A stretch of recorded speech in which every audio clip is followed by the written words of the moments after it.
ಇವತ್ತೊಂದ್ ದಿನ ಪೂರ್ತಿ swimming pool ನಲ್ಲೇ ಇರಬಹುದಾ? ನೋಡೋಣ ಬನ್ನಿ ಅಂತ ಸ್ಟ್ಯಾಂಡ್ ಆಗ್ತೀನಿ. ಫಸ್ಟ್ ನಾವು ಸ್ವಿಮ್ಮಿಂಗ್ ಪೂಲ್ ಗೆ ಬಂದ್ವಿ ಮತ್ತು ಬಟ್ಟೆನೆಲ್ಲ ಚೇಂಜ್ ಮಾಡ್ಕೋತಾ ಇದ್ವಿ. ಇಲ್ಲಿ ನೋಡಿ, ಈ ಹುಡುಗ ನಂದೇ ರೀಲ್ಸ್ ನೋಡ್ತಾ ಇದ್ದಾನೆ. ಇಲ್ಲಿ ನಮ್ಗೆ ನಮ್ ಅಣ್ತಮ್ಮ ಸಿಕ್ತ. ಆಮೇಲೆ ಈಜಾಡಕ್ಕೆ ಸ್ಟಾರ್ಟ್ ಮಾಡಿದೆ, ಆದ್ರೆ ನನಗೆ ಕರೆಕ್ಟ್ ಆಗಿ ಈಜಾಡಕ್ಕೆ ಬರಲ್ಲ. ನಿನ್ನ ಅವಾಗ ಅವಾಗ ಗಂಡಸು ಅಂತ ಅನ್ಕೋತೀವಲ್ಲ ನಾವು, ಅದು ನಾವು ಮಾಡೋ ಮಿಸ್ಟೇಕ್. ಸುಮ್ನೆ ನೀರಲ್ಲಿ ಬಿದ್ದು ಎಮ್ಮೆ ತರ ಒದಾಡ್ತಾ ಇದ್ದೆ. ನಮ್ ದೋಸ್ತನ್ ಜೊತೆ ಸ್ವಲ್ಪ ಶಕ್ತಿ ಪ್ರದರ್ಶನ ಮಾಡಿದ್ವಿ. ಮುಚ್ಚ ಬಾಯಿ, ನೀನು ಒಬ್ಬ ಫ್ರೆಂಡ್ ಏನೋ. ಆಮೇಲೆ ಯಾಕೋ ಬೋರ್ ಆಗ್ತೈತೆ ಅಂತೇಳಿ ಸ್ವಿಮ್ಮಿಂಗ್ ಪೂಲ್ ನಲ್ಲಿ ನಮ್ ಬಾಸ್ತು ಸಾಂಗ್ ಹಾಕಿಸ್ದೆ.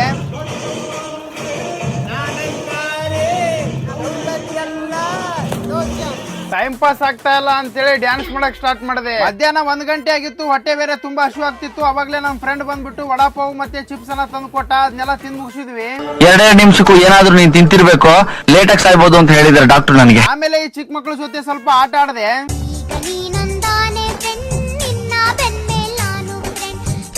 ಈಜಾಡಿ ಸಾಕಾಯ್ತು, ಹಿಂಗಾದ್ರೆ ಕೆಲಸ ಆಗಲ್ಲ ಅಂತೇಳಿ ನಾ ಎಕ್ಸರ್ಸೈಸ್ ಮತ್ತು ಬಸ್ಗೆ ಹೊಡೆಯಕ್ಕೆಲ್ಲ ಸ್ಟಾರ್ಟ್ ಮಾಡಿಬಿಟ್ಟೆ. ಬೆಳಗ್ಗೆ ನಾವು 11 ಗಂಟೆಗೆ ಬಂದಿದ್ವಿ. ಇವಾಗ ಮಧ್ಯಾಹ್ನ 2:30 ಆಗಿತ್ತು. ಆಲ್ರೆಡಿ ನೀರಲ್ಲಿ ಇದ್ದು ಕಣ್ಣೆಲ್ಲ ಉರಿಯಕ್ ಸ್ಟಾರ್ಟ್ ಆಗಿತ್ತು. ಆಲ್ರೆಡಿ 4-5 ತಾಸಾಯ್ತು ನಾವು ಬಂದು. ಜಾಸ್ತಿ ಹೊತ್ತು ನೀರಲ್ಲಿ ಇದ್ರೆ ಶೀತ ಗೀತ ಆದ್ರೆ ಕಷ್ಟ ಅಂತೇಳಿ ನಾನು ನೀರಿಂದ ಆಚೆ ಬಂದೆ. ಹೊರಗಡೆ ಬಂದಾಗ ಕಾಲ್ ಮಾತ್ರ ಸಖತ್ತಾಗಿ ನೋವಾಗಿದ್ವು. ಈ ಚಾಲೆಂಜ್ ನಾನು ಇಲ್ಲಿಗೆ ಎಂಡ್ ಮಾಡ್ತಾ ಇದ್ದೀನಿ.